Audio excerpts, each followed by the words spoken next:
Welcome back to Two Homers and a Realist. This is the midweek pod before the Tennessee game. I'm Steve. I'm a homer. I'm joined by Connor, who's a homer, and Jay, who's a Jay. We don't have a realist tonight. Yeah, we don't have a realist tonight. Lucas is he's en route. He is coming back from Boston, traveling the globe, being the globetrotter that he is. The rest of us have just 8 to 5 jobs. We have to hold down the fort, but he's out there gallivanting around. It must be nice. That quote-unquote PTO. God, this guy, he just lives the life of Riley. You know what's funny is he's missing this podcast. This podcast feels like it means a little bit more this week. It means more this week. You know why? SEC starts this week, baby. That's what it is. SEC. That's what it is. It's big time. It's the Tennessee game. This is exciting. This is when it gets real. And I tell you another thing that gets real, and that's our sponsor, Dr. Kiehn. Dr. Kiehn, Michael Kiehn, he's a board-certified surgeon specialized in orthopedic medicine. For over 20 years, Dr. Kiehn has been serving the greater Oklahoma City area along with western Oklahoma. Not only does this include surgical skills in primarily the knees and shoulders, he is a constant figure on football sidelines throughout Oklahoma high schools and colleges. You know, he's got a deep commitment to sports and a devotion to his patients. He's kind of the kind of guy that it wouldn't surprise me if he got Volunteer of the Year. And, you know, he's the kind of volunteer I can get behind, not like these Tennessee fans. Yeah. And Dr. Kiehn, thank you very much for your work and your sponsorship. So, looking into where we are with this game, we're 7.5 or 7-point dogs. We haven't been this much of an underdog since, like, the Blake years, 1998. Never was Stoops this much of a dog. He was this much of a dog just in his first year against Texas A&M at home, and he won that game. His second year, it was 2.5-point dog to Nebraska.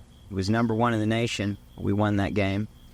So you have to go way, way back to like 1978 to ever find a record where it's this bad before that. So we got it wrong. I mean, you call it after the game the other night. Lucas called it. Lucas called it after the game the other night on the post game that he thought it was going to be He got 6.5. 6.5. So he's a point off of what it opened at on Monday, I think, or Sunday. Yep. So props to the realist on this one. He did something right this week. But yeah, it was I guess I want to say shocking. However, not that shocked just with public perception and everything else. So it's a big one this weekend. I'm pumped. Well, we'll get into that. There's a lot to be said about what is out in the zeitgeist right now. The feel is in the air nationally and especially among Tennessee fans. Where if you look at X, if you look at a lot of the social media, if you hear the national pundits, they don't seem to give Oklahoma a chance at all. And it is, to me, kind of phenomenal how much they're just penciling this in as the Tennessee victory and maybe a big one. In fact, we this week have a special guest. We're going to chat with, we chatted earlier with Ryan Sylvia and from the Vol Report. So he is a beat writer through the Rivals Network and UT grad. That's Tennessee, not the other UT. He'd probably be quick to remind you. He had a lot to share. We talked with him, so let's insert that right now. All right, we have Ryan Sylvia from Vol Report. Ryan, welcome to the podcast. Yeah, thanks for having me on, guys. It's finally SEC football season, so it's SEC, baby. It just means more. So I have to know right off the get-go, are you a homer or a realist? I guess I would have to put myself in the realist category. I went to UT. Everyone says that. Yeah, for clarification, born in Knoxville, went to UT, but now that I cover the team, I think I'd have to consider myself a realist, call it as it is, part of my job. So yeah, I'll lean to the realist side of things. Well, that makes sense. Tell us about your podcast. Tell us about the Vol Report. What do you guys try to do, and what's your setup? Yeah, so we're part of the media in Knoxville, so we'll head to all the press conferences. We'll go to all the games, follow the team, and do all of that. So after every press conference, we do kind of a mini pod, if you will, where kind of 5 to 15 minutes of just giving our thoughts about what Heupel or an assistant or what some players had to say.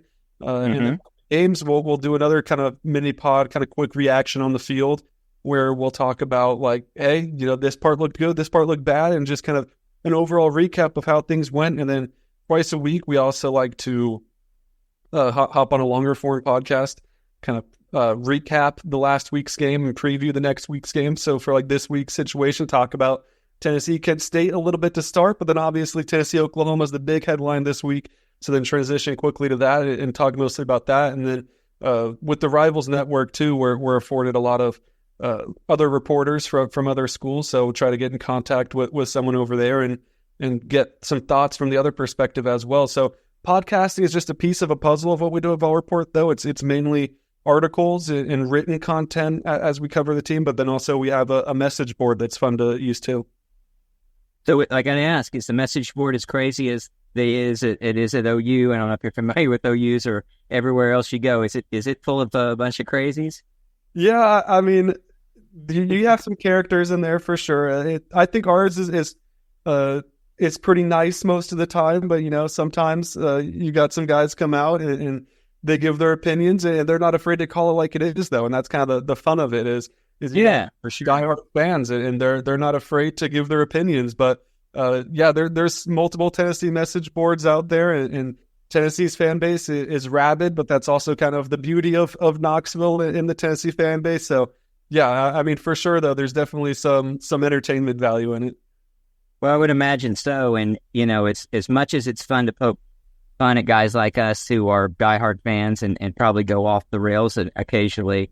We also keep the lights on, and we're the reason that podcast at every different venue is able to maintain an audience. It's because of guys like us who have too much invested in this thing, sure. Way too much. So tell us your thoughts on Tennessee. Obviously, they've started the season really nicely, 3-0, just like the Sooners, but not just like the Sooners. Tennessee's looking really good. I would say they're maybe kind of the hot commodity around and somewhat of the talk of the nation, especially with Georgia fading last week. What do you guys think about Tennessee in general? So heading into the year, I was in the 9-3 boat, and I think most people were between 10-2, 9-3. I was kind of the more pessimistic boat side of things and going with 9-3. After the NC State game, I changed it to 10-2, and now I'm sitting here, and you're looking at how Oklahoma got off to a start, and you're looking at how Georgia got off to that horrible start against Kentucky and barely survived that one. And you still feel pretty decent because you get Alabama at home. You start to look at the schedule. I'm not going to sit here and say, yeah, this is a 12-0 team, but you start seeing a path to 12-0, to 11-1. And now 10-2 kind of feels like the floor for Tennessee. And I think we'll learn a lot this weekend against their best opponent yet, against Oklahoma. Like, NC State's a good team, but they're not a great team. And Tennessee was able to take that demanding lead, and things kind of snowballed from there. So I think we get a much clearer picture of exactly what Tennessee is so far. But kind of my perspective on it and my expectations for the season have been kind of drastically raised just through 3 games, even though, I mean, the starters really haven't had to play more than a half yet. Yeah, and I mean, that's saying a lot too, I think. I mean, just taking a quick look at the schedule as well. You roll into Norman, which I think a lot of people, at least right now nationally, are thinking that's a game you all should handle at public eye, public perspective. Like you said, that floor, I mean, you start looking at that path and just what Georgia did.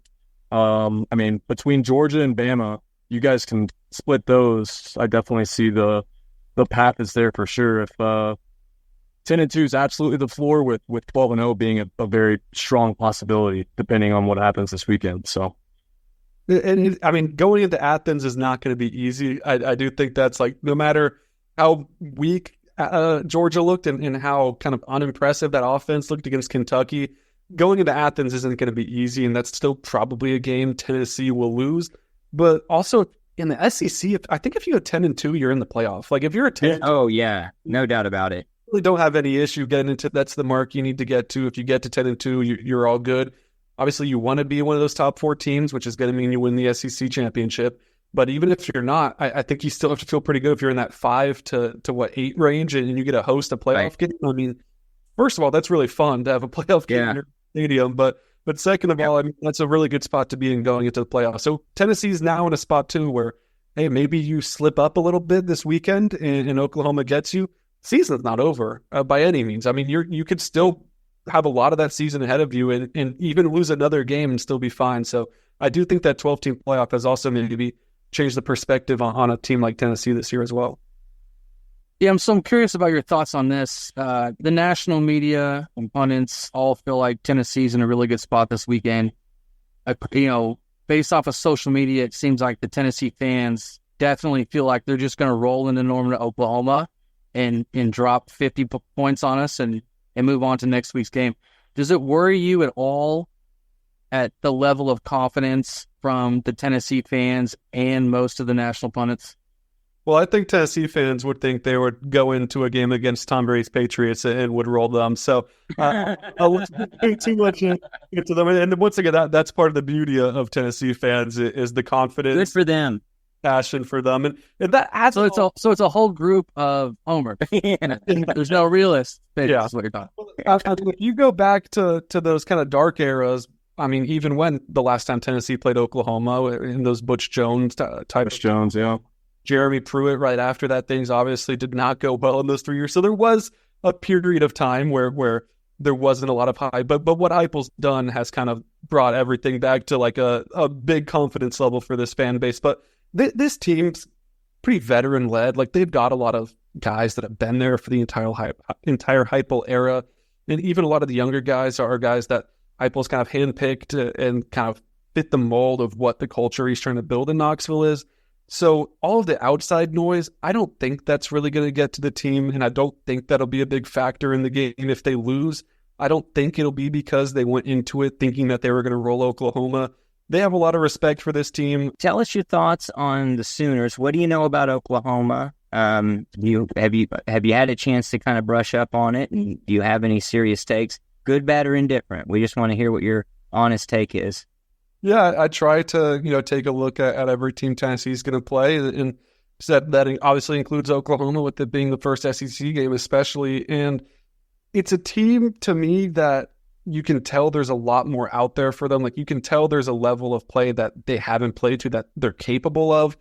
And from what I've seen as kind of an outside perspective, is a lot of it revolves around the offensive line. And I know there's a lot of injuries, and it looks like from that injury report, things are kind of looking good in terms of some of those guys coming back for this weekend. But that has been kind of my biggest focus is, what's that offensive line going to look like? Because if they're struggling in some regard to a Tulane, to a Houston, then what's going to happen when one of the better offensive lines in the entire country in Tennessee comes to town? Like, that could be the difference in the game to me.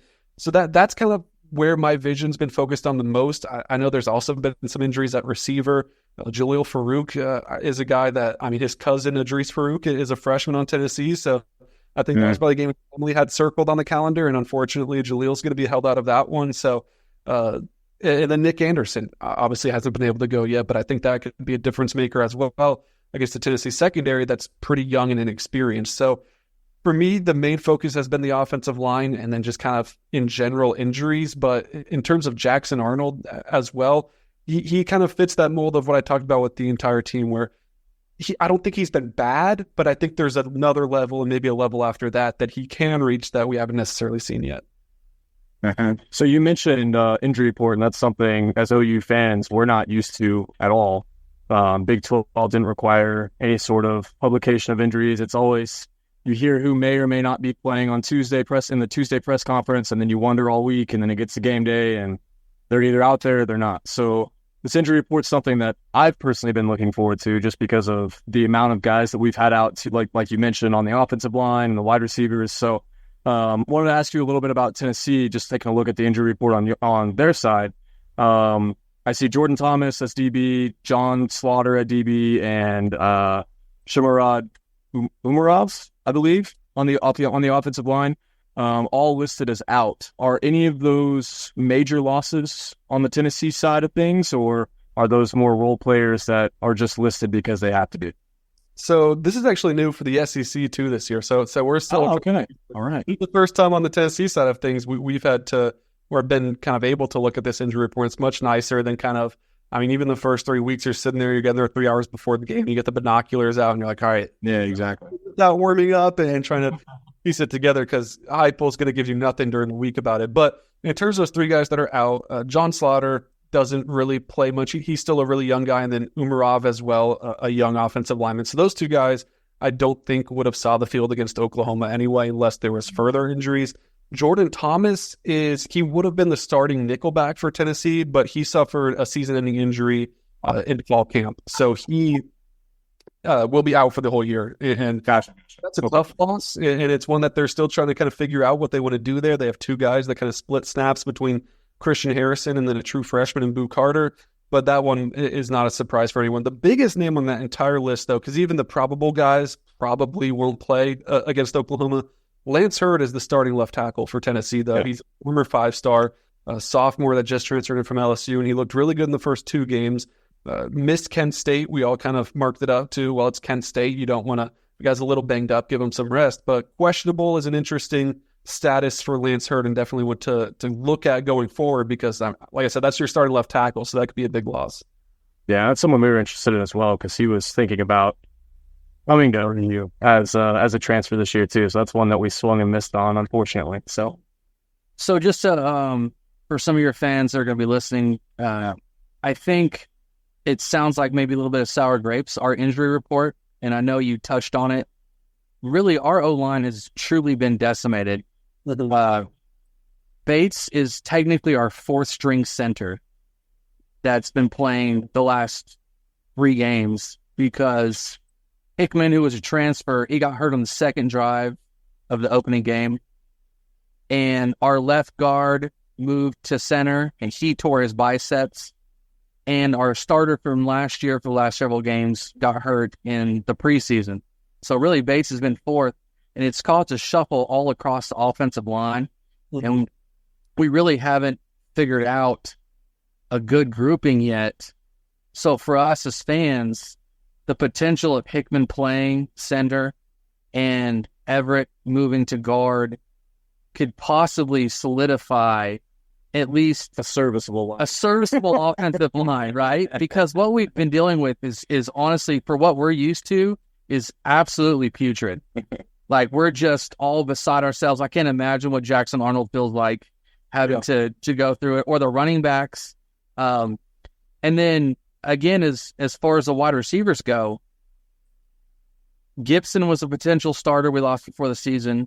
Farouk, as you mentioned, broke his foot. And then Nick Anderson's been in. Nick Anderson hasn't played this year yet. Angelo Anthony hasn't. He played like 2 snaps this year. He's recovering from an ACL. So there was a point during the Houston game where if you consider Deion Burks our number 1 wide receiver, our 6th and 7th guy also got banged up. So we had our 1st and our 8th and 9th string wide receivers playing at Houston. I mean, to have 5 or 6 wide receivers out, again, for someone like Jackson Arnold or even the offensive coordinator Seth Luttrell in a banged up offensive line, for us fans, we're excited just to see a couple of these guys back because, as you touched on it, we've left a lot to be desired on what we're accustomed to and what we're capable of. What I personally am hoping for is just a serviceable line that provides a little bit of time for Jackson Arnold. And again, keep this in game for that. Yeah, just to keep this, honestly, keep us in the game. Because you're correct. If we don't have some of these guys back, I'll be the realist here. I don't think we have much of a chance. Yeah. Not against side defense. No, we don't. No. Well, we won't keep you much longer, but we did want your thoughts on a couple of things if you're comfortable or have an opinion. So we like to do a couple segments. One is we like to make locks of the week, and I don't know if you had any locks of the week that you wanted to throw out. I know it's off the cuff. We didn't give you any chance to prepare, but do you have any teams for this upcoming weekend that you think are just a lock to cover the spread? And yeah, I just pulled up ESPN to see if there's anything that quickly jumps out. I usually go. I will admit, I usually do throw not a lot of money, but a little bit around on the weekend. Week. I do think that Tennessee does cover against Oklahoma this week. I think they're at about 6.5, 7 right now. I think by a touchdown because of that discrepancy on the line with how good Tennessee's defensive line is, and even if Oklahoma does get back some guys, there still is that kind of accumulation period of coming back. That we'll have to see how things go there. Let's see, scrolling through to see if anything jumps out. trying to find the total lock that you feel really Got to good. be one out there that just jumps off the page to you.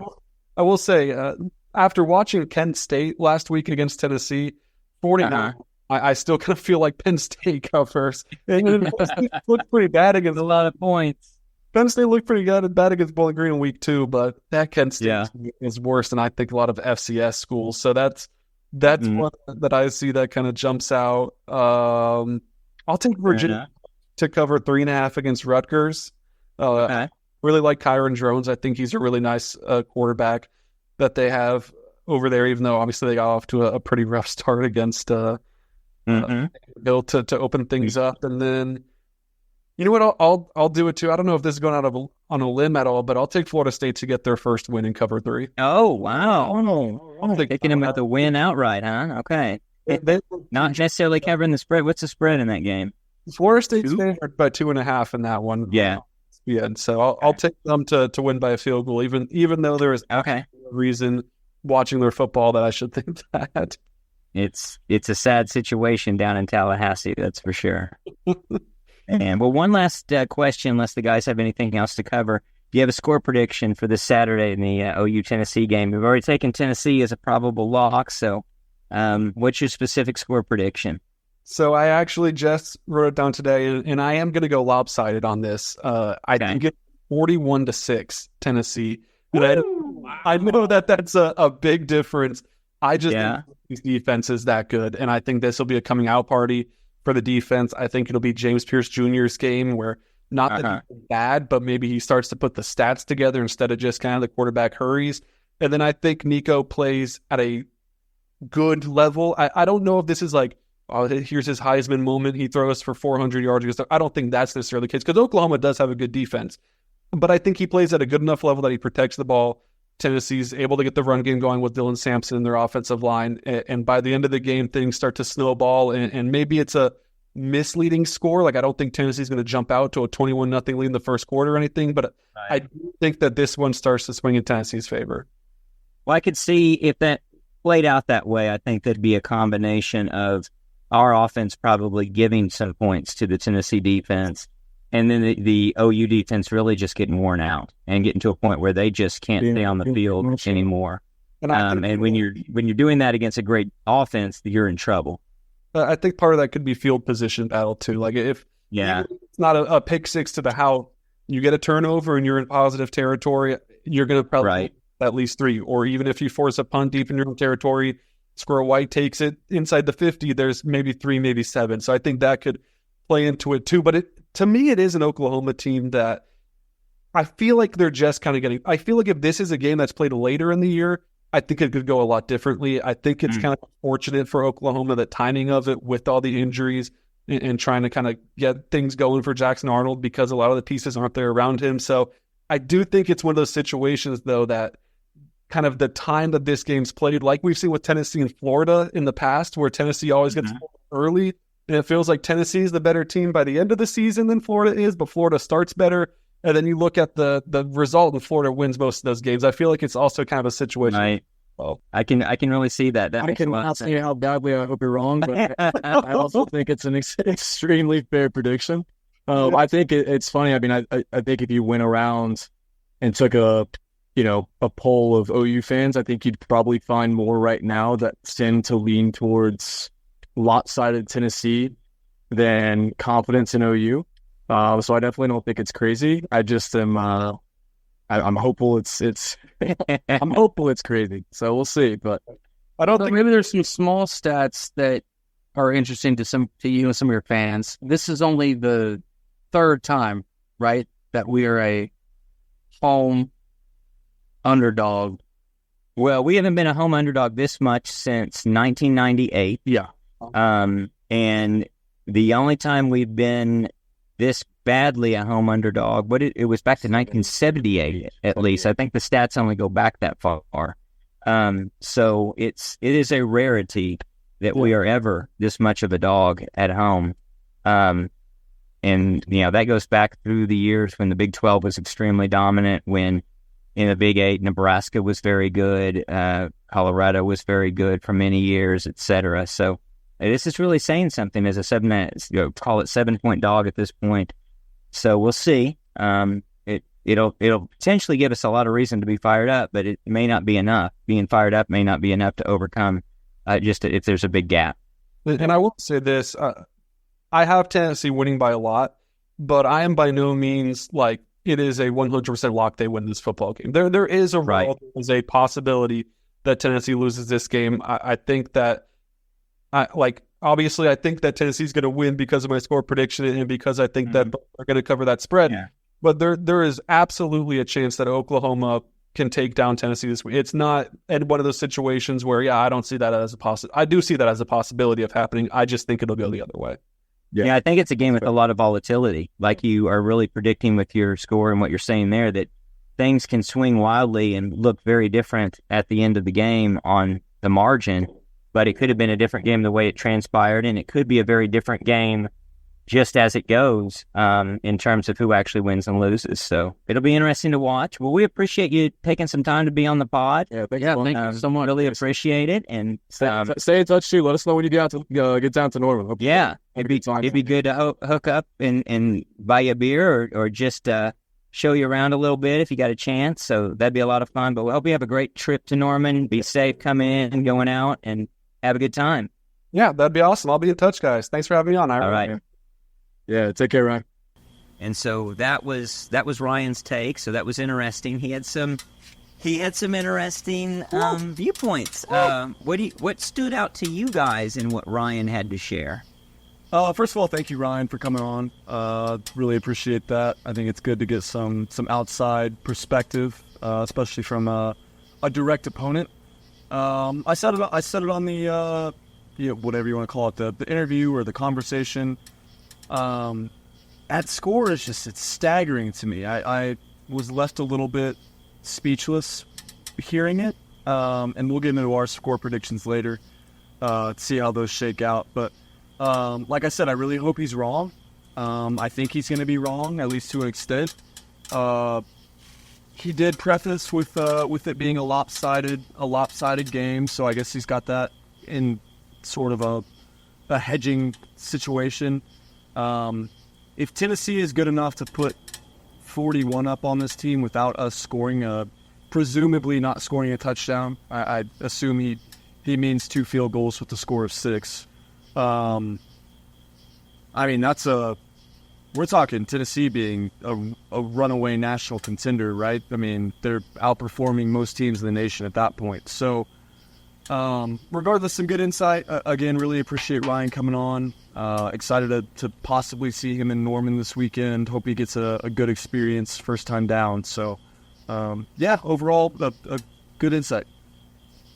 Yeah, the same. I mean, there's a tiny, tiny little fraction of me, really tiny, that would be really interested to see what it would be like around here. We did lose 41-6. In his defense, I think it's more likely we lose 41-6 than we win 41-6. Oh, I agree with that. Right. Narrowly, but yes. We're talking about things that are happening at the real tail end events, very unlikely events. So maybe that tail's a little fatter on the one side than the other, but man, that's an outlier. I didn't press too hard, and I was going to throw this in there, but we were kind of wrapping it up. I feel like Tennessee fans and whoever else are not really evaluating their first 3 opponents and are looking at our 3 opponents as if they're on the same scale, and they're really not. Now, have we performed up to our standards or what the team feels like? Absolutely not. But we also haven't played some juggernaut, but they've played literally nobody whatsoever. Yep. And nobody can sit here and say NC State and Houston are different, because they're not. Well, outside of the national records. Houston's better. Statistically, yes. Significantly better. Yeah. Tulane is far above anything that they've touched. Houston is above NC State, I think. And then you look at Kent State and Tennessee Chattanooga. Those 2 teams, I mean, arguably aren't as good as Temple. And well, they're not, according to ESPN. And maybe by a gap. And we think Tulane beats Houston and NC State, right? Oh, absolutely. Tulane Yeah. would be favored tomorrow against Tennessee State. Oh, yeah, definitely. So they haven't faced a test. We've faced a Again, test at Tulane. We haven't played great teams, but at least we've played serviceable Division I With good athletes skill players. from a Power 4 conference, Big 12 out of Houston, and a really good Tulane team who people are talking about one of the potentials of being that at-large bid for the playoffs. So, well, at least we're a little bit more game tested than they are. So Nico's going to go from, Chattanooga to Danny Stutzman and Billy Bowman, and apparently just going to just wax the floor. We'll find out. And then also on the skill position side, their defense has not been tested by anybody like we've been tested with Tulane. Tulane's skill positions were actually really good. Some have argued, what did you say, Jay? Maybe better than anybody will face all year. There's a chance collectively it's one of the top skill units, as you mentioned, that we'll see all season long. Yeah. I mean, Mario Williams was a 5-star wide receiver. And has put up big numbers already. Put up 25 yards a catch. Put up huge numbers against Coming K-State. into this game. And we held them to 3 catches for 50-plus yards. Yeah, and contained catches, Contained too. catches. Yeah. So, I don't know. It's funny we get off a conversation like that, and I think my knee-jerk reaction is immediate confidence, saying like, no, that's not going to happen, and let's rally the troops. This is bulletin board material, and there's no doubt. There's no doubt in my mind, though, that there's been a lot of stuff come out this week. I hope it's the Nick Saban rap boys. Oh, there's no doubt on the other side of it that Brent Venables has been using that to motivate as well. I mean, if Bill Bedenbaugh isn't in there telling his offensive line, like, nobody thinks you guys are anything. Like, nobody thinks you can do anything against this Tennessee defensive line. If that's not any sort of motivation, I'm not saying motivation gets you to where you need to go, but it does something. It'll get you aligned with paying attention, getting focused, getting your attention Doing your job. throughout the week, so that you're doing your job, learning your job, and it'll get you game ready also come game time. And so when the lights go on and it's ready to go, I imagine that OU will have a different mindset than Tennessee potentially has in terms of when they take the field, hit that line of scrimmage, and are ready to do battle. We may hit them in the mouth and they get shocked. I don't think we're going to get a hit in the mouth and be shocked. And you can't discount whether you want to call it hope or enthusiasm for getting some of your guys back. Right. Our teams survived, if you want to call it that, the first 3 games of the season before we start this SEC schedule. And knowing we got through it, and a lot of guys got a lot of reps that probably would have played all season long. Right. And now we're getting some guys back. That's also going to be an additional That's a good point. confidence boost. Well, it's not just a confidence It's gonna be booster. valuable. It's a talent booster. It's a literal booster. It's a huge booster. I mean, you're getting the guys that you want to go into battle with. And you're getting guys back that you need back, but you're getting those guys who are not going to see the field as much when their name is called upon. It's not going to be fresh. They're going to be seasoned to a point, right, within these first 3 games to say, Significantly more than they were going to. yeah, I've been under the lights now. I've been in real game situations. I know what my coaches expect of me. I know the pace that we're trying to run on the field. You're not throwing them into the fire if you need them. Whereas in the past, we've had guys come in and not be ready in those situations. So you can spin all this into a positive way. It's going to be, and I've said it multiple times tonight, it's going to be a ruckus Saturday night. Like, I can't wait to feel what it's like inside that stadium, because I don't think we will have felt a game, or at least an opening portion of a game like that, in pushing a decade. Ohio State was really kind of spoiled because of the rain delay. Everybody goes under, comes back, kind of a really weird transition. We have bad luck in those games, too. God, we do. Well, I've hypothesized that is why we are not striping the stadium this week. For bad luck. We have bad luck in big games when we stripe the stadium. Lost to Notre Dame and lost to Ohio State. Well, I find that to be a mistake from marketing. I don't worry about that. Big mistake. I think it'd be better to have everything aligned enthusiastically, but it will be a very electric atmosphere. I have no doubt about it. If you look at the ticket prices out there, I know there'll be a lot of orange and white fans from Tennessee, but it's going to be the real true OU fans showing up. And this might be their opportunity to show up now. And if we can be competitive, much less win, then it sets momentum for the rest of the season. If you aren't able to do that, you're going to have to recover as a football team, or the next games aren't going to be as meaningful. They won't mean as much. By the time you're rolling around to Alabama, it could be a totally different season, that's for sure, one way or the other. But if you win on Saturday, oh my goodness, does this set you up in a different trajectory? Well, and that's actually something Ryan brought up pretty pointedly, and I liked his take on it. And it's not something that I've really thought about this week. It's been so focused on just the game and feeling like this is all that there is. You go when you're competitive in this game and you lose, it's not the end of our season. Right. It's not the end of the playoff hopes. It's not the end of anything. Everything can still be in front of you. Blow to the confidence that you probably have, and makes you question the trajectory a little bit more. But overall, if you go and you put together a good performance and you simply get beat, well, you've got to steal a game that we all might have thought preseason was a game we might lose or counted as a loss potentially, right? Because we counted this one as we should win at home versus Tennessee, right? Prior to the injuries and everything else. So now you've got to steal one, whether it's a Missouri or a Ole Miss. Or Ole Miss. I don't know if LSU will be a steal at this point, to tell you the truth. Yeah, maybe not. I'm not that worried about that. It's still maybe different than what most people thought. Right. Preseason. No, absolutely. So you've got to take one somewhere Now, else. that's a good perspective, though. Think about that. I think what we've seen is, from the preseason perspective to now, the Tennessee and LSU games have really flip-flopped. And it's where Tennessee looks a lot more challenging, and LSU does not look as challenging. And Missouri, South Carolina could be more evened out as well. That's a good point. That's a very good point. So I think you've got to be 9-3 with OU scheduled to get into the playoffs. I actually think the respect we're getting rightfully with our schedule will get us into the playoff, most likely. At 9-3, 10-2, it's an absolute lock. You're in the playoff. Got what? 4 teams in the top 10 right now? Five of the top 7. 5 of the top 7? Yeah. That's unbelievable. It's unbelievable. It is Of course, they unbelievable. want to stay there. No, but that's probably... But only because they'll self-eliminate, right? That's probably unheard of. Oh, I think so. I don't think... I mean, I couldn't tell you anyone that's ever had 5 of the top 7 teams. And it can already be presumed. I mean, Texas will be number 1 as we go into that game. They're number 1 right now. Because they play nobody, yeah. They don't play anybody until us. So we'll get to play the number 1, which is going to be awesome. I can't wait. But it's unreal. As a football fan, you have to hope that every team gets injuries throughout the season, and maybe we just got all of ours done out front.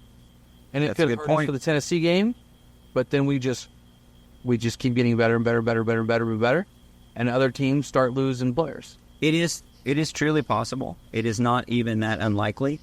Now, hit me in the head with a hammer. I'm going to try to be a realist for a minute. We have difficulties on offense. We have difficulties on the offensive line in particular. We know we're facing what is, at least on paper, an extremely good defensive line from Tennessee. So, as a coaching staff, this is a challenge. I think you've got to look at it a couple different ways. Now, you do get a good practice squad to go up against to understand your actual strengths and where you are. You still don't know game speed, what it's going to look like when the clock starts. It could go one of 2 ways. Let's assume you've got at least one of the guys back from injury, maybe 2. Either way, you start out doing the things you want to do with those guys in the position and everyone else subsequently in the position you want them to be in. If it works, okay, it's easy. That's what we wanted, and we're rolling, and we're doing good, and we're competitive. If it's not working, that's where it becomes challenging. And Seth Luttrell and Bill Bedenbow and the entire unit has to figure out what they do, what the option B is for when it doesn't work. And what gimmicky things, whatever, have you got in the arsenal that you can go to be serviceable to give yourself a chance in this game? Well, you need to see it fast. Exactly. Right? Like, you can't figure out in the third quarter what you could do. Possession, Yeah, it's going to be 2 drives. right? 2 drives. If you're not able to do what you think you should be able to do, you've got to completely change. And even if you have to shorten the game, the field, roll Jackson out, run pass option, and just try to go back to the well as many times as it'll work on a few things, you do it. You just do whatever you can do. One thing that'll be interesting to see is if they transition, at least at that point, if not throughout the entire game, to a real clock management. We're going to try and milk the clock and shorten the game. I don't even know if that's a terrible idea if you are doing regardless. It's with the defense that we've got, it might be the way to go. Figure out, I mean, if you are in a position where you're up in the third quarter, I'm not saying get conservative, but you need to have something drawn up to where you extend drives and milk the clock. Yeah. Like you have to. Against this team who can go put up points like we saw, I mean, again, against much, much lesser opponents, but who can seemingly score pretty quickly, you can't, if you're in a position to go win a game and you're not milking the clock, you're not doing it right. Either way, if you're up by 7 or 10 or, blessed be, 14, or if you're down by 3 or even 7 in the third quarter, you've got to look at it as, well, strategically, let's try to shorten this and let's expand on that. Well, but one, you want to be competitive. You don't want to have lost really bad. You take the conservative L. And I'm not saying you play to lose by a little, but you play to lose by a little or win by a little in that position if you're down slightly late in the game. Yep. And you start to look at the clock and think, all right, we can shorten this to be, we get 3 possessions, you get 2 if things go right. And we can be winning it on our last possession, or maybe we're giving the ball back to you where you're going to have to go score to win this football game. You can't be looking at it in the third quarter in that position of, well, we're just going to keep going and see what happens, and let's see if we can get a 2-minute drive and hope they don't. That's not probably going to be very productive. And it's going to have to be a lot more tactical. For sure. Very tactical, yeah. And then it'll stress the coaching staff. It's going to be, you go back to a game like Texas last year, where I feel like we could have been more tactical, had a chance to put that game out of reach, and we did it. And however, and Texas actually worked it tactically very well. Right. Scoring late, leaving just a little time, and we happen to go down and score and win the game. But you need to treat the game very, very strategically where you're counting possessions starting in the third quarter. Yep. Like, you have to start counting and considering that, because you can have something in your hands, and we've seen it before. We've had these wins at our fingertips. We don't manage a possession well, or we don't manage a drive well, and all of a sudden things turn on a dime, and they're up because we gave them an extra possession. Right. So with a lot of time on the clock. A lot of time on the clock, and then it leaves us with, and you put the ball back in their court where they're driving down to milk the clock and kicking a field goal to win the game. You got to think about it from the standpoint also, if we get into the position of we're on defense and we're either up narrowly or we're down, how aggressive do you want to be because of the clock? And so in the fourth quarter, if we're in a position like that, as always, I'm going to be very critical. If we're not playing aggressively enough, there could be a chance that we actually want to sit back and make them earn something. But at some point, you're like, well, okay, here's the deal. We're going to go for broke. And if you score, but we're going to have enough time to have a shot at this thing. And we're not going to let you move down the field very methodically, milk the clock down to where we have no chance after your last second field goal to either ice it or to take the lead. So that'll be something that I'll be looking for. Hopefully not. Hopefully we're winning comfortably, but that just doesn't seem very likely. I want to just be able to control the game to an extent. Like, there's going to have to be a level of tempo dictation with us to be able to not let Tennessee just completely grab it on both sides of the ball. Yeah. Because there's going to be some swings. I really think there's going to be some swings in this game where it's like, man, one way or another, it's that team had the momentum, but this happens, and the other team's got it going the other way, and you've got to be able to really, really manage that to be able to go for 60 minutes and come out on top. Well, let me get back to home base, which was homerism. And to be honest, I think this is a realist take potentially. There's a chance we come into this game, we win the toss, we kick to them, and our defense just takes them off the field 3 and out. We go down and get a field goal, and we're up 3-0. Our defense comes down and shuts them down again. And then we're looking at a real realistic possibility of winning this game and maybe looking really good doing it. The tide turns in your favor in that position, Can we hold it? Can we hold serve? Can we complete a game and have an entire game that's like that? That'll be a real test to see if we can actually do it. But I wouldn't be that surprised if we don't come out and look astonishingly better than what we think we're going to look, both offensively and defensively. I also won't be surprised if we're just inept and this is going to be a real long year. I could see that too. But we've got a lot of talent, and that talent is getting healthy on offense. We've got a lot of talent on defense that can surprise a team like this.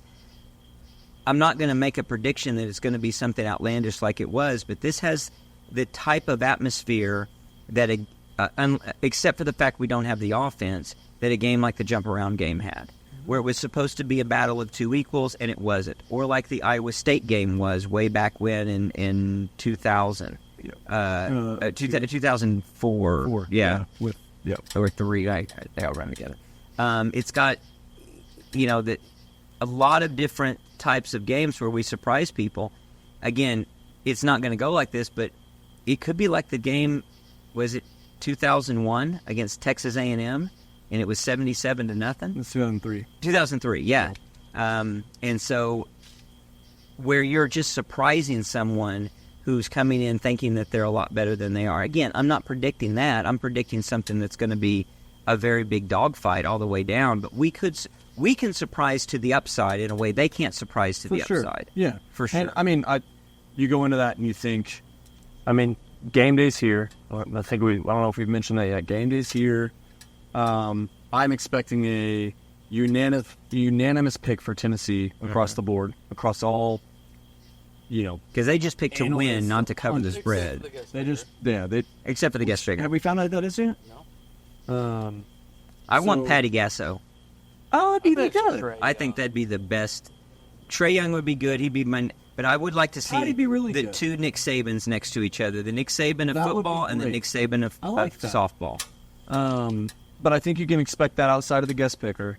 That said, Steve, exactly to your point with how you kind of open this game up, I do hope we can defer the kickoff. I hope we get to defense should set the tone for the game, and I think we have the talent to do that. I think you could hit Tennessee in the mouth right off the bat and be like, "Hey, you're not going to do to us what you've done to these other guys. We're not that team. We're not those defenses." You have a real opportunity very early on to show that our strength is going to match your strength, and then we'll see what happens on the other side. It really is a strength versus strength on OU's defense versus Tennessee's offense, and I think these games typically are actually determined on the other side of the ball. When you've got their defense is good, our offense can be good. There's talent on both sides. That actually might be, at the end of the day, what determines the outcome, where the other thing is just basically a draw and holding serve. And if you're holding serve and you're talking about your defense is the one holding serve, that puts you in a position to win if your offense can just go down and score. Sure. I don't want to get too nostalgic, but to wax nostalgic for a minute, I wasn't at the Tennessee game in 2015. You both were. Lucas was. You guys talked very fondly of it. But, Jay, walk us through a little bit about both what that meant, what it was like with Baker Mayfield, where we stood coming into that, and where we emerged after, and maybe talk about where that is positioned relative to Jackson Arnold. Yeah, going into that fourth quarter of that game, Baker Mayfield had really not played well at all. The entire offense had not played well. Defense had kept us in it. And it felt like Houston. And not just that it felt game. Like the Houston game. But that season. He had played well against Akron. He played well against Akron. It's Akron. What Baker became, right? No, for Even sure. After that game, what Baker became. I agree. I agree. A few short Just saying, yeah. But up to that point, all the fans around us and all the people texting, we were almost unanimous, including myself, that Trevor Knight needed to get on that field. Put in Trevor Knight. We're down 17-3 at that point. Yeah. I'll never forget turning to Shelby and the dude that I ended up embracing at the end of the game, just saying, "Why is Trevor Knight not in the game?"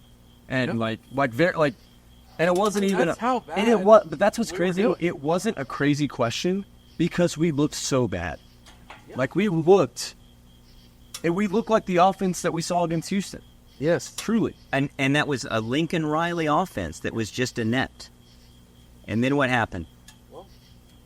History speaks for itself. We come back that fourth quarter. We win in overtime. Double overtime, right? The legend grows. Yeah. from there. Was it double It overtime? just took off. Was double overtime. Yes. Never forget. That was one of these. So Shelby still talks. My wife still talks fondly. She didn't go to the jump around game, but she will hold firm in that was the best, most fun game that she's ever been to. Oh, I can only imagine. I agree. And it was. I mean, Unbelievable. Ohio State was great, but it doesn't hold a candle to that game. I'll give no, not even. Close. I don't think so. Yeah. It's I where was hope actually very emerged underwhelmed for an with Ohio entire State. new It was a complete new era. new era. Yeah. I'll give Tennessee fans credit for this. If our stadium and fans and music and decibel level, etc., if it can be 90% of that game, it will be off the charts because I'll that cry. game I'll cry. was unbelievable. Oh, and Unbelievable. that's what's funny is You've been to hundreds of more games than I have, and I'm telling you right now, that is pretty much, at least modern era people, that game is by far the loudest, Hardest. when we were sitting at Place. the top of the stadium. I cannot imagine being what the centralized, noise level was Yes. on the field. Yeah. And Except noise goes up. But yeah. oh, okay, that's fair. But no, it's that is just- and it that was is a just testimony nuts. to their fans and something you have to praise because Tennessee football had been in the wilderness for a long time at that point and really wasn't they were thinking that was their emergence out of it. No, it was. And every talk radio show that I was listening to on the way to the game, I was all local Tennessee radio stations, said the exact same thing. This is it. This is Tennessee's coming out party. Butch Jones has it figured out. This is where we emerge as the Tennessee of old. And to go and do what we did was, Well, incredible. I remember when I was very young, and I walked on the field at Tennessee, and it was on a vacation. We stopped just to see different stadiums, and we went to Tennessee among others. And I walked on the checkerboard and everything. It was so funny. It was different back then. Back in the day, you could just get out. Yeah, there was a groundskeeper, and he just kind of said, "Oh yeah, come on over."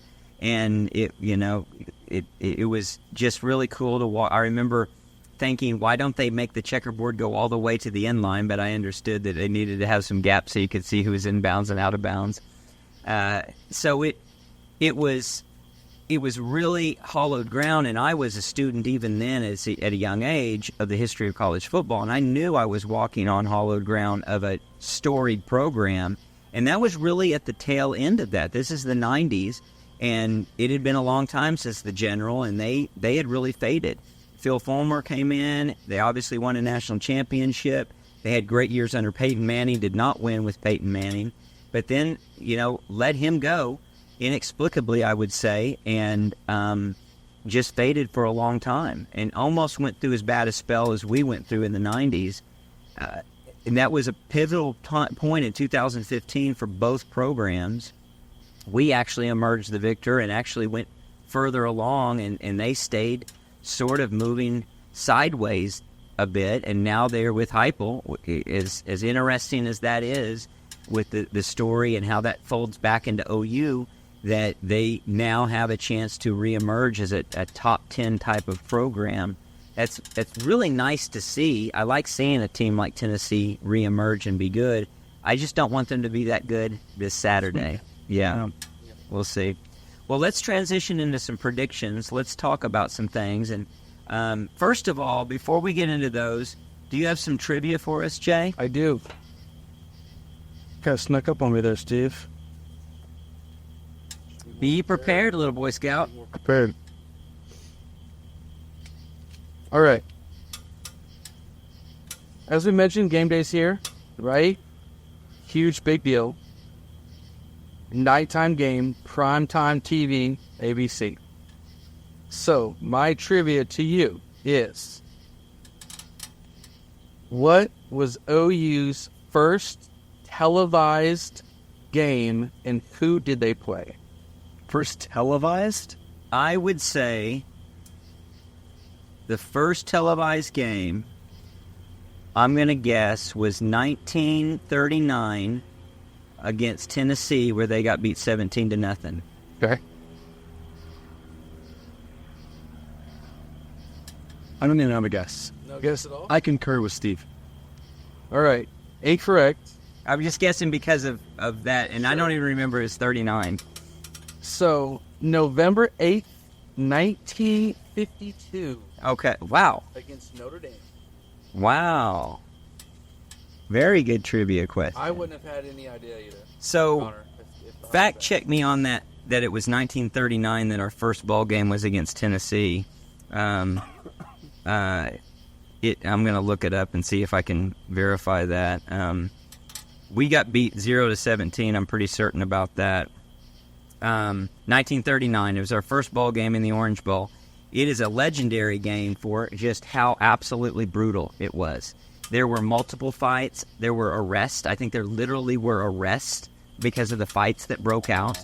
It was a rough time. It was very different. So I thought that's what you were going for. But 52. Yeah. To imagine we went through an entire year of winning the national championship and not being televised that entire time. Can you imagine? Can you imagine being a fan who went to the games and then to go back and talk to people who didn't go to the games and they just listen on the radio and you're explaining it to them? How about that? That's the life I want to live. Wow. It'd been tough. The life we do live. Yeah, true. It'd been tough to be a podcaster back then. That'd been a whole different. Yep. Yeah. 52 against Notre Dame. And what was the score? We lost. I can tell you that much. 27-21. Yep. Yep. That's a good trivia question. Very good. Well, let's get into some predictions, and that of course starts with the locks of the week. The Realist deal. Locks of the week. So the locks of the week. Let's start with our listener. We have loyal listener Josh, our good friend Josh. He supplied us with 3 locks, and actually, I should have already had this. My apologies. Again, be prepared, little Boy Scout, with what our record is, because we get to brag about our record, boys. Right. We, as a group, are doing really good. 3 of the 4 of us are doing really good. So last week we were 9-3. I unfortunately was 1-2.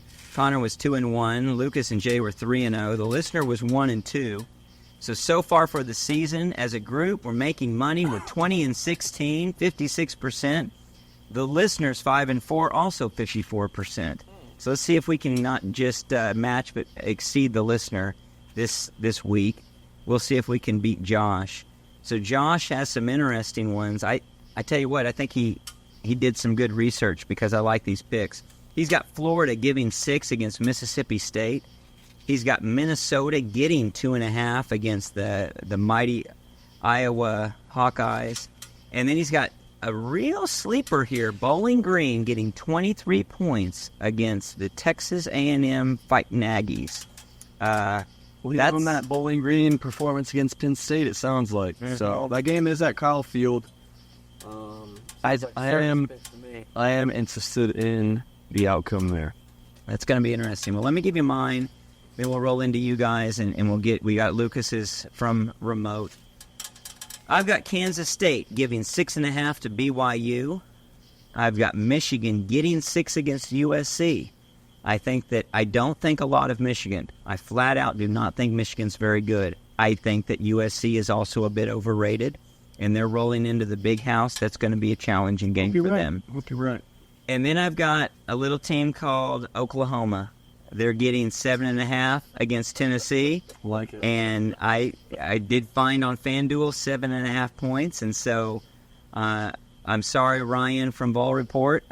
Your lock, based on your score, is not a lock. It's busted. Sooners going to cover. They might even win the game outright. What do you got, Connor? All right, to lead us off, I've got Miami, Florida, giving 16.5 against South Florida.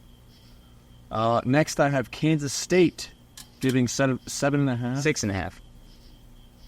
6.5, that's right. New line's out. Sorry, I hadn't adjusted that on mine. Kansas State giving 6.5 against BYU. Same as me.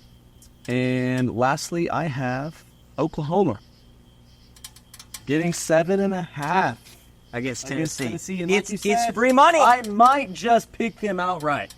It's free money. We will see. There's going to be a money line. The money line's got to be generous on Ryan, your lock is busted, Ryan. We're busting the lock. We're breaking through. I'm going to put I'm This going is it. to put my mortgage on this one. Guys, that's a lock, man. I like it. I Yeah. like it. Hey, if you're not going to go big, don't go at all. Jay, why don't you go? We'll I've save the got guy not one. here for last. I've got 5 I'm choosing from, Whoa, it's 3. but I want to hear what's Lucas got. All right, Lucas. You don't want to pick different than Lucas. Lucas has Nebraska giving 7.5 to Illinois. Good pick. I think that's a good pick too. Colorado giving 1.5 to Baylor. That's kind of a contrary, sort of a reversal pick. It's hard for me to pick. I'm so on the bandwagon of Colorado's done. It's hard for me to see it. But Baylor's bad. I think Aranda may be able to draw some stuff up defensively. I don't know if it'll be enough. I don't know anything about Baylor. I didn't know anything about Baylor when they were in our conference. I don't know anything about them now. Well, what's interesting is, now I don't know under Aranda exactly if this is true, but you're looking at thugs versus thugs historically there. TVT. So we'll see what happens. And then finally, he's got Boston College giving 6.5 to Michigan State. Okay. I kind of like that one. All right, just so we don't have a few of the same. Pick what you feel. Man, I've Pick your confidence. Did you have one? Did you have one that was one of the same as us, or different than that, or the opposite? I have the same game but different. Pick it. If Do you it. feel good, pick it. I don't. Go with feel your heart. All right, I'm going to go with. This will be interesting. I'm going to take Texas Oh, minus 44.5. that's a lot of points. against UNLV. points. Here's why.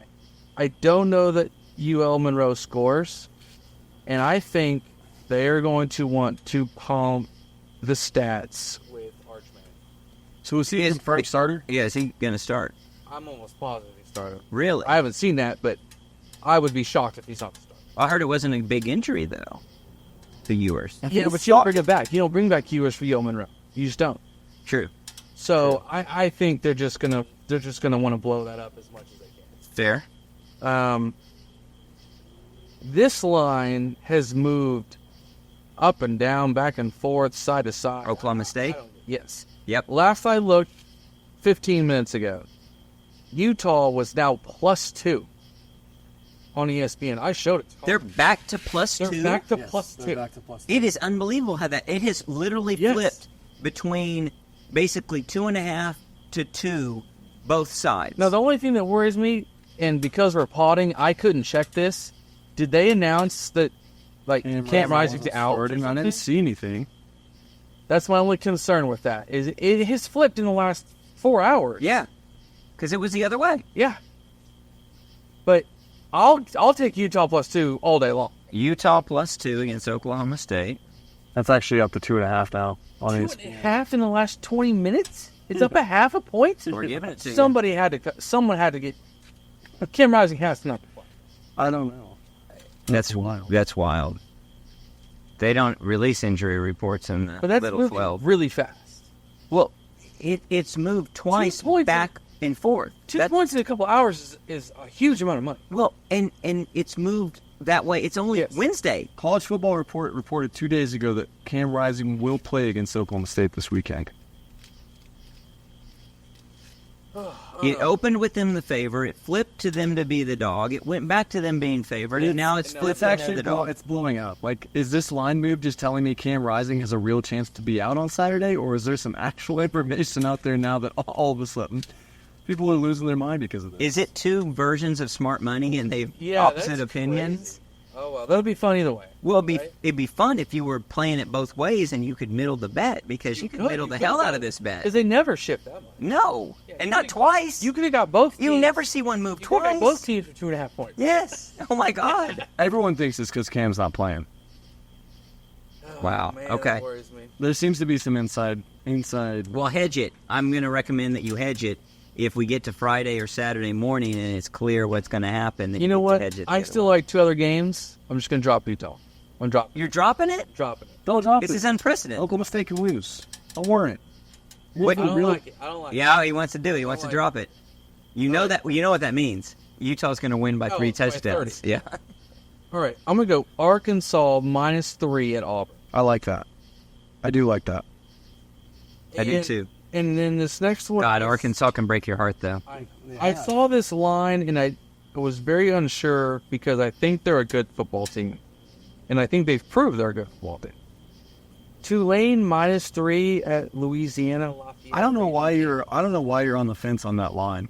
Like that seems like a way up pick to me. Well, I'm on the fence because exactly what you said. I'm gonna text someone and have them parlay Because that. Vegas because just that's doesn't- crazy. That's Doesn't parlay with what? The Oklahoma State, Utah. And the Oklahoma State game. 5-leg I mean, parlay. they put up a good fight against us, a really, really good fight against Kansas State, Yeah.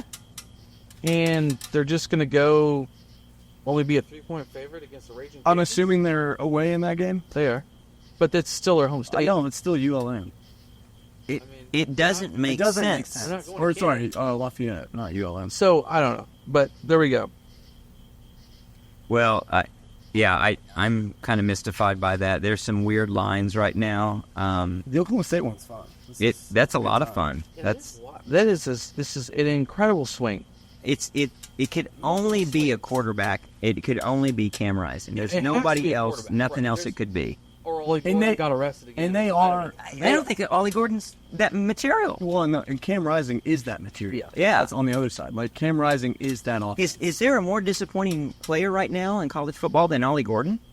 No. Besides all of Oklahoma's offensive line. But I mean, none of those guys were nobody touted. were touted, and nobody on offense for Oklahoma except for Arnold as a long shot was a Heisman. Hey, don't get me wrong. Oklahoma State's giving him the ball, right? Like Yeah, they are. he's carrying the ball. Well, they did. Well, when he's not Arkansas. whining about it and he's injured, he's injured. He got I think injured he had yeah, like 5 carries in the first half against Arkansas. for because- not a lot of yards. Because you can just overthink everything too much as a college coach. Has he broken 100 yards this season yet? I don't think so. If anything, he would be with his receiving yards. He's had a couple of good Total receiving, total yards, but I don't think so. It's been I don't know. Interesting. Well, Locks. that's a good segue into our prop bet of the week, because our prop bet of the week, courtesy Jay, is will we have a running back? Will any OU running back, one or more, go for more than 59 yards? You said 60 yards, so I'm going to say more than 59 yards. So we got Connor's an over. Hard yes. I'm I'm going to break out. The running game is going to look completely different this week. I'm very excited. I'm an over. What do you say, Jay? I'm gonna swing under because we're still playing musical chairs. Lucas is under as well, and I definitely get the under pick.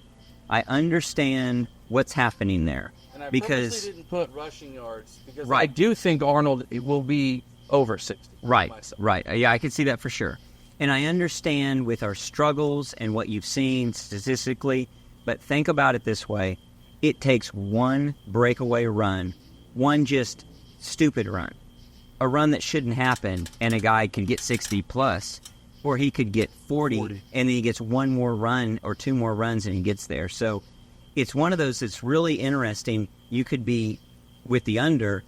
You have to wait till the very end of the game. I mean, you could have a situation where you're trying to salt it away and it's a backdoor cover because Tatum breaks free for a 70-yard run out of nowhere when we haven't run the ball for more than 30 yards at any point in the game. So it's a very good prop bet. I think it's very apropos with the difficulty we've had running the football and with probably a need. I mean, it's one of those metrics they always look at that it tends to be the case, and they always put it on the board. How many yards did you run for? They know that most of the time when you run for a certain number of yards, you win the game. Your probability of winning is higher. It's correlated with winning. And if we can't run the ball, that's scary. That's really scary. And if it's just Jackson Arnold And I hope running, it's scary. that where Sawchunk has 58 yards, Barnes has 58 yards, Tatum has 58 yards. And Jackson Arnold has 150.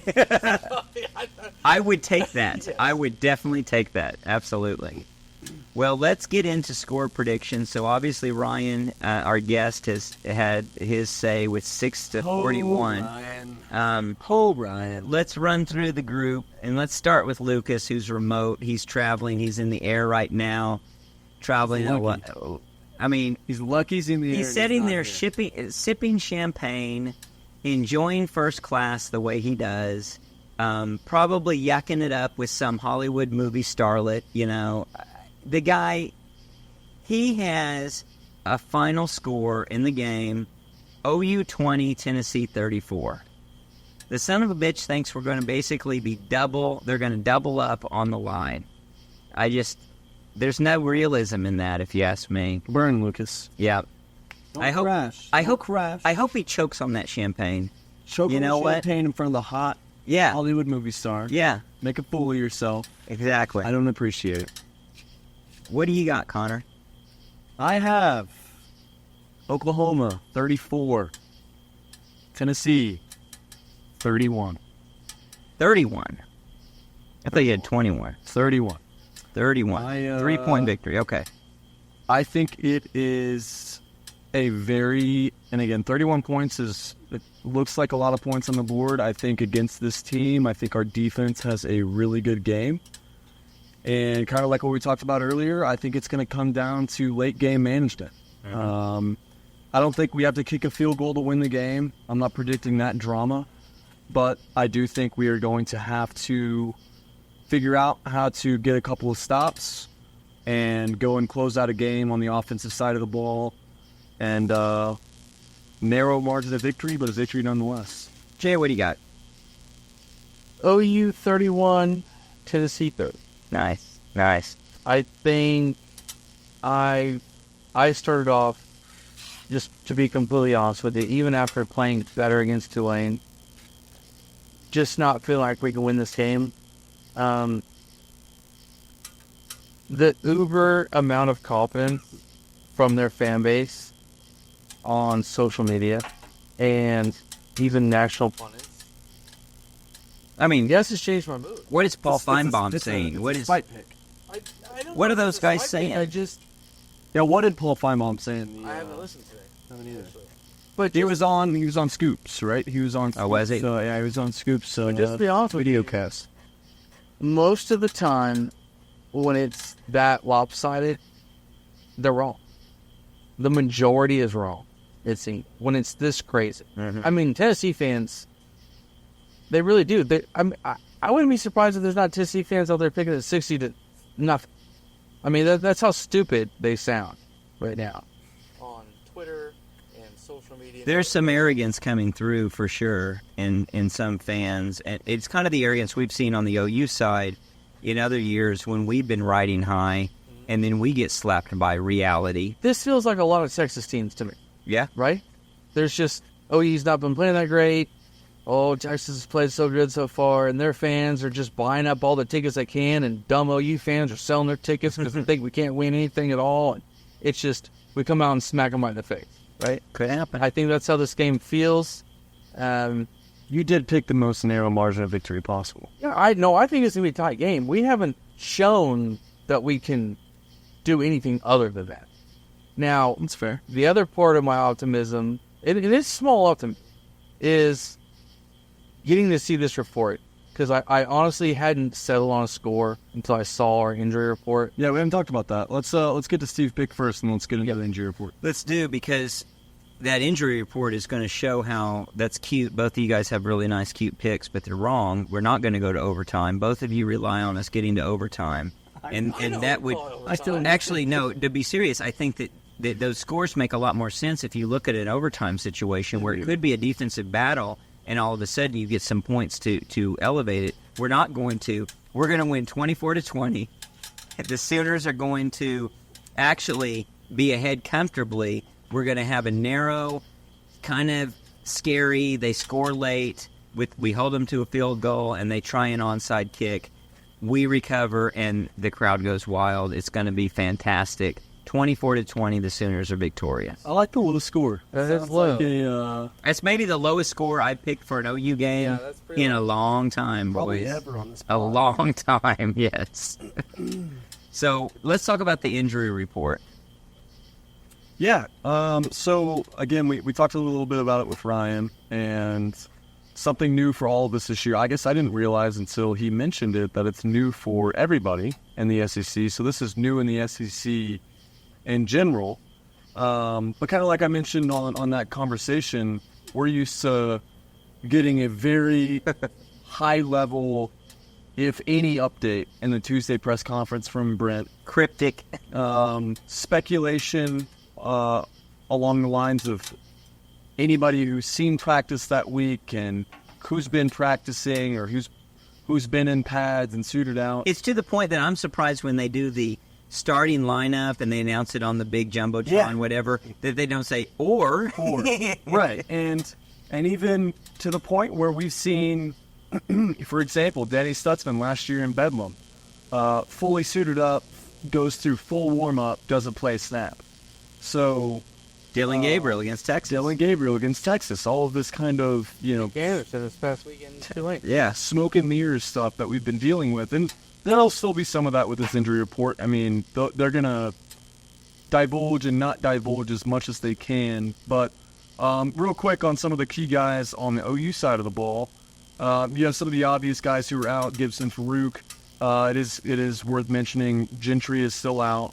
Hashett on the offensive line is listed out. Yeah, he's back.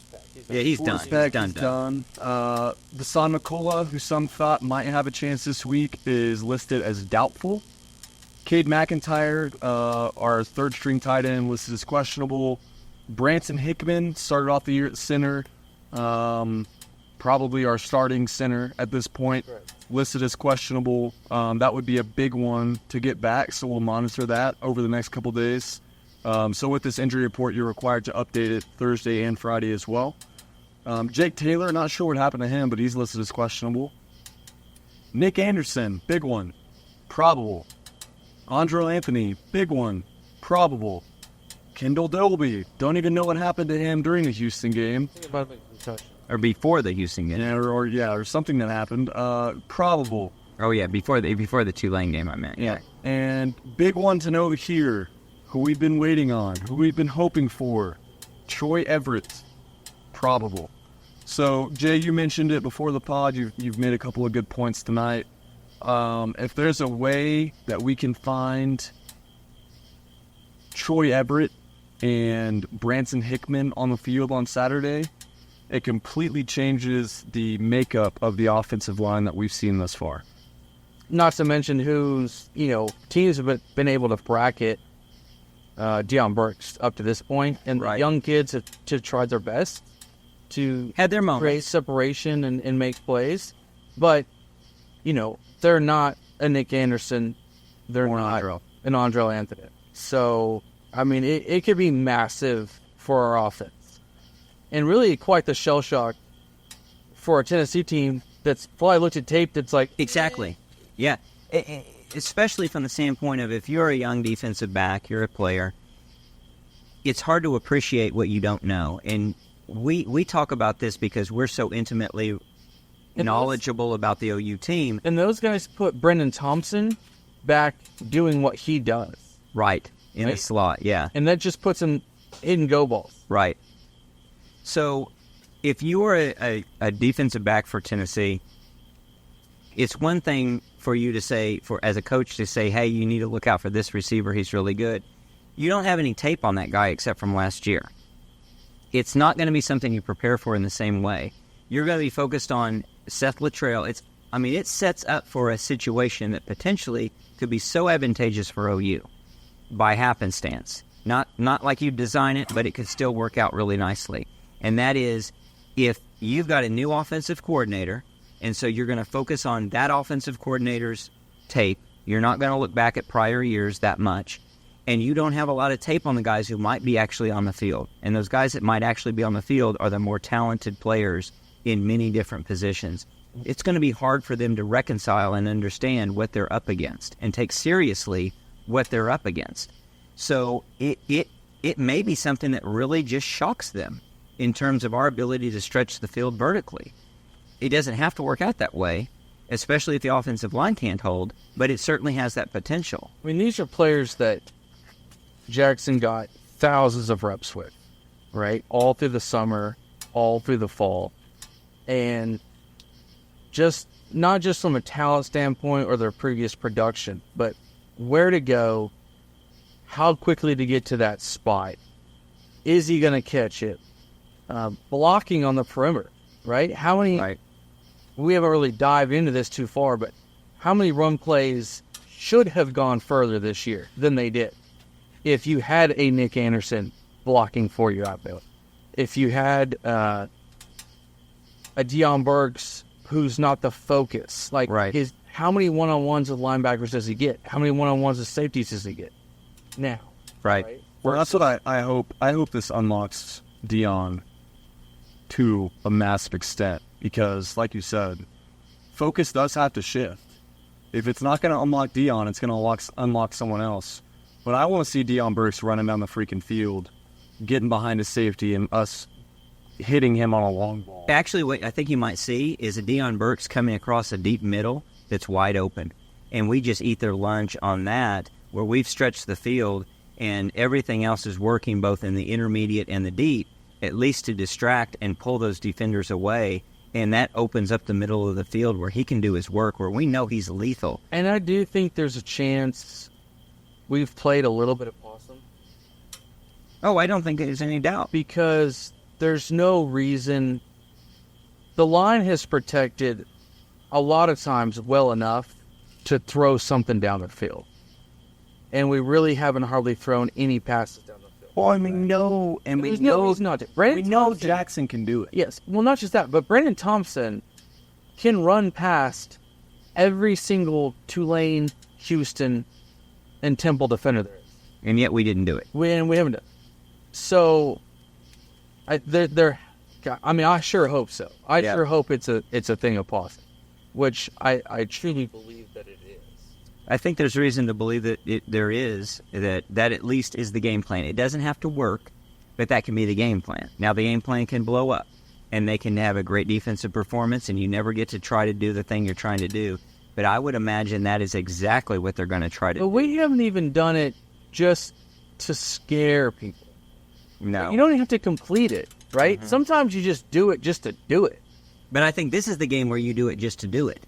You don't do it just to do it against Temple or even Houston, because we know that talent's there, and especially if that talent is returning from injury. If you can do it in this game, and even if it's an incompletion, that's got to get the attention of the defense, and they've got to react to it, and then that opens up so many other things. I wouldn't even hate the first offensive play of the game, where it's a play action bootleg, Go route. Arnold throw it 70, Right. and show them that, one, you've got the arm, two, you guys can't catch Brandon Thompson. Right. It's not completed, maybe it is, but It's there. it's there. Yep. So you've Be got a whole prepared lot for of it. And at that point, you've got two deep safeties. You've got an entirely different scheme, potentially, that you're going up against. That then it's back to your court to say, okay, now it's there. Can you run the football? Now it's there. Can you throw the swing pass? Can you make Sharp hit him over the middle and bleed them for 8 yards and really get them on their heels? I'm predicting first play, wide receiver screen to Deion Burks. I hope it's not a Jet sweep. jet sweep. I hope it's not a jet sweep. No, I'm thinking it's going to be a Burks screen pass, right side of the field, behind two wide Now, what if it's a receivers. fake jet sweep where you're hitting Brendan Thompson deep on a post route? I'll say, Sign me up. I'll Sign me up. say, because I think Tennessee likes to play very aggressive and very downhill.